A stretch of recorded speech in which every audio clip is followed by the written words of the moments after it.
estar aqui junto com vocês, ó, nessa janelinha. Tem um elemento aqui no cenário que é bacana. Tá vendo aquela bandeirinha dali, ó? Bandeira bonita, né? Mas vamos lá na nossa aula. O conteúdo de hoje, pessoal, é a Terra, estrutura geológica e formas de relevo. Para a gente saber como é que isso funciona, a gente tem que entender como é a constituição da crosta terrestre. O que é a crosta terrestre, gente? É a camada superficial onde a gente coloca os pés, é a camada onde está construída a sua casa, essa camada superficial que compõe a nossa Terra, não é isso?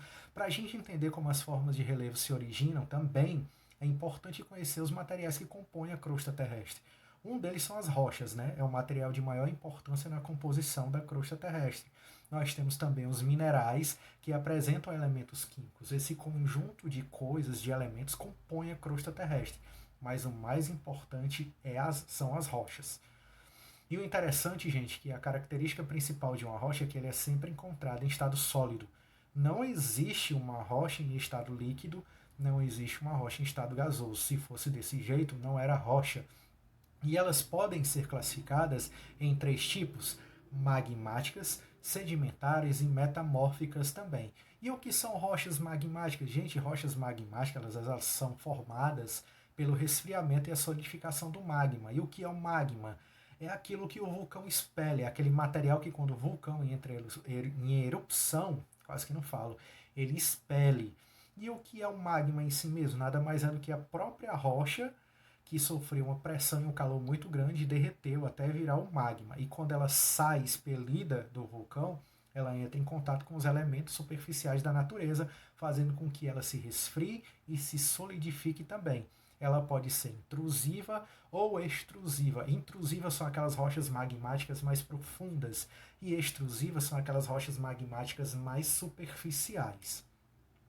Agora nós vamos falar de rochas sedimentares, que elas formam-se através da compactação de sedimentos, procedimento de erosão, do transporte e da deposição de minerais pela água, pelo vento, pelas reações físicas, químicas e pela ação dos seres vivos. Gente, essas rochas sedimentares, elas são nada mais são do que areia. O principal é a areia que vai se compactando, vai criando camada por camada. É tanto que os geólogos, quando querem estudar quando eles estudam o tempo da Terra, eles cavam uma encosta e leem. Cada cozinha daquela areia ali demarca um período que a Terra passou. Às vezes ela passou por uma catástrofe, às vezes ela passou por uma inundação, e aqueles sedimentos que são depositados, que é areia, barro, resto de seres vivos, de árvores também, vai contando o período do tempo.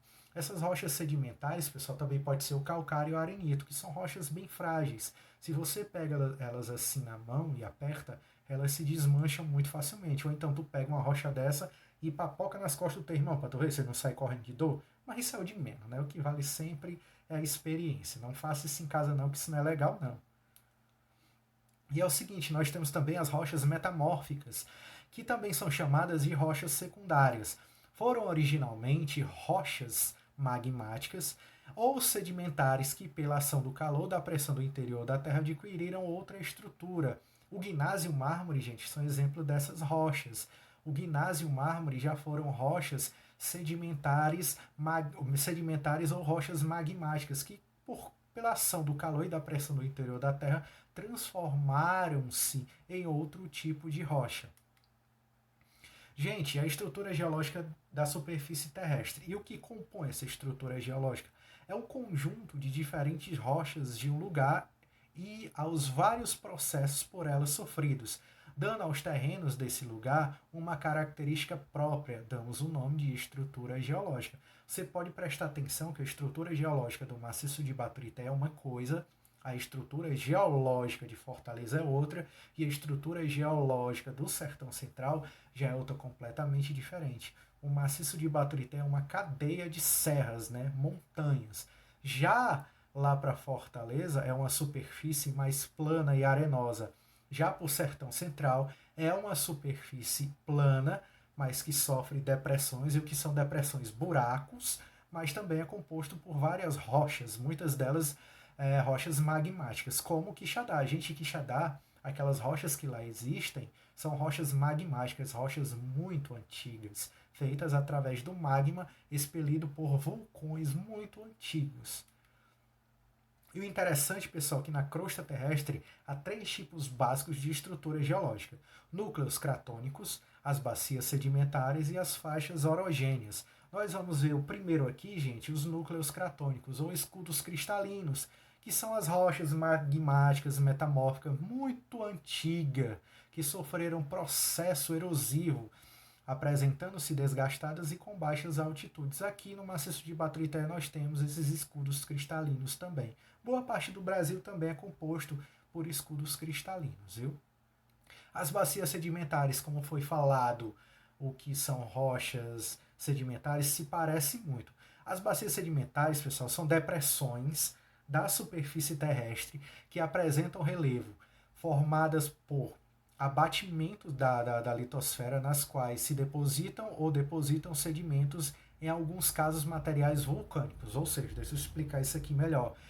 Essas bacias sedimentares, pessoal, são buracos que a própria crosta terrestre vai formando com o passar dos milhões de anos, e nesses buracos vão depositando os sedimentos. Pode ser de todo tipo, como eu falei para vocês, podem ser através de um desastre natural, pode ser a própria areia, a lama se depositando, resto de seres vivos e etc. Isso são bacias sedimentares. Boa parte das lagoas e açude que nós temos, gente, se você prestar atenção, no fundo do açude, quando você pisa naquela parte mais rasa, vai estar composto por barro. Aquilo dali são sedimentos. Eles também aqui para a gente funcionam como bacias sedimentares, viu? É o seguinte, essas faixas orogênicas, gente, são grandes estruturas formadas por rochas magmáticas e sedimentares pouco resistentes. Foram afetadas por forças tectônicas durante o período terciário, provocando um enrugamento e originando as cadeias montanhosas ou cordilheiras, sendo elas antigas e modernas. Aqui no maciço de Baturité são antigas. Esses enrugamentos, o nome já diz, quando você pega um pano e fica apertando o pano, ele vai se enrugando. Acontece do mesmo princípio com a crosta terrestre. Quando ela vai se chocando as placas tectônicas e vão se acomodando, ela vai subindo e fazendo essa enrugação, vai deixando a superfície enrugada, formando essas cadeias montanhosas. Aqui no maciço de Baturité são bem antigas. Já na Europa são modernas, não são muito confiáveis, elas se desmancham com muita facilidade, entendeu? O relevo terrestre, pessoal, ele abrange o relevo continental e o submarino. Preste atenção. O relevo continental é aquilo que fica acima da superfície da água. Observa nessa figura, dá para você ver como é formado o relevo terrestre e também como é formado o relevo marinho. Mas a gente vai olhar e detalhar isso com mais precisão. O relevo continental, pessoal, corresponde às variações que se apresentam sobre a camada superficial da Terra, como eu estava falando para vocês. Assim, podemos notar que o relevo terrestre apresenta diferentes fisionomias, isto é, áreas com diferentes características, algumas mais altas, outras mais baixas, outras mais acidentadas, outras mais planas, entre outras feições. Esse é o nosso terreno continental. Ele pode se apresentar de várias formas: alto, baixo, buraco, largo, para cima, para baixo, bolando, não sei o que. Ele pode se apresentar de várias formas. Dar-se o nome a isso de relevo continental. As principais formas dele são as montanhas, não é? São formas de relevo que apresentam maior altitude, na maioria das vezes acima de 200 metros em diante. Nós temos os planaltos, que são essas superfícies aqui que está do lado esquerdo do slide de vocês, que pode apresentar diferentes aspectos e que resultam do trabalho da erosão e das rochas cristalinas e sedimentares. Os planaltos, pessoal, na maioria das vezes o próprio nome já está dizendo, não é? São montanhas em que no seu topo, na sua superfície, são planas. É por isso que nós chamamos de planaltos. Ela tem uma altitude elevada e quando nós chegamos ao seu topo ela é bem plana, bem planeada. Nós temos as planícies, que o nome também já diz, que são superfícies bem planas. Elas não passam de 100 metros de altura de jeito nenhum, de forma nenhuma. Elas sofrem o processo de sedimentação das águas, dos rios, das marés e dos lagos. Aqui no Brasil, acho que 30% dele é composto de planícies, principalmente para o sul do Brasil.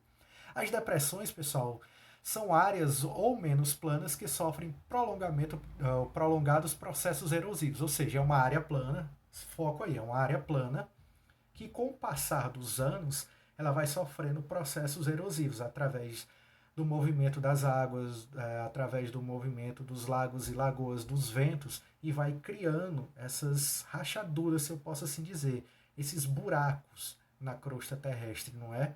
Isso são depressões. Gente, nós vamos falar de relevo submarino.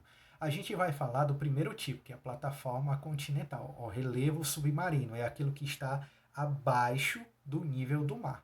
O primeiro deles é a plataforma continental, que tem até 200 metros de profundidade a partir do nível do mar, que nós vamos já falar o que é esse nível do mar, e é praticamente uma extensão do continente. É aquela parte da praia onde se prolonga bem para longe da praia, claro que abaixo do nível do mar, abaixo d'água, que tem no máximo de profundidade 200 metros, não é isso? E nós temos a talude continental, que é esse declive acentuado que marca o fim da plataforma continental. Quando acaba a plataforma continental, até 200 metros de profundidade, entra essa talude continental, que é aquele declive de uma vez, não é? É aquela plataforma, aquela parte bem horizontal que você mergulha de uma vez abaixo dos 200 metros de profundidade. E o interessante, pessoal, também é que nós temos essa região do Pelágio, que ela corresponde a 1.000 e a 5.000 metros de profundidade, onde seres bem interessantes vivem aquilo dali. Olha só esse carinha que está aí do lado direito de vocês, esse peixinho. Ele vive entre 3.000 e 4.000 metros de profundidade. Lá, pessoal, a pressão da água é muito grande, ou seja, é muito peso sobre o corpo dele. Outra coisa interessante é que não tem luz solar. Dá para você ver esse carinha até com os olhos diferentes, porque ele tem que se acostumar com a escuridão. É um peixe que é acostumado a viver na escuridão, na escuridão. Ou seja, ele enxerga muito bem no escuro, não é? E nós temos essa região abissal, que é com mais de 5.000 metros de profundidade, ou seja, poucos seres vivos vivem ali. Por que é região abissal? Porque a maioria das vezes nessa região abissal, pessoal, é onde formam-se o sal de cozinha, é onde está o movimento das placas tectônicas e é uma pressão gigantesca. É uma pressão gigantesca que ali existe, porque são milhões de toneladas de litros de água, não é? E para a gente continuar, o que é o nível do mar? Gente, o nível do mar é onde tudo é medido hoje em dia. Por que, que nós medimos e falamos no nível do mar? Porque é a região do planeta de superfície mais plana. É onde é mais plano. Tudo é medido a partir do nível do mar. Tudo vem a partir do nível do mar. A partir dali você vai medindo a altura das montanhas, das serras, a profundidade abaixo do nível do mar. Você mede a partir dali, porque é a região mais plana do planeta. E para a gente encerrar a nossa aula, a gente se vê na próxima semana, no próximo conteúdo. E o que vale sempre, pessoal, como eu digo, é experiência. Valeu, galera. Até mais.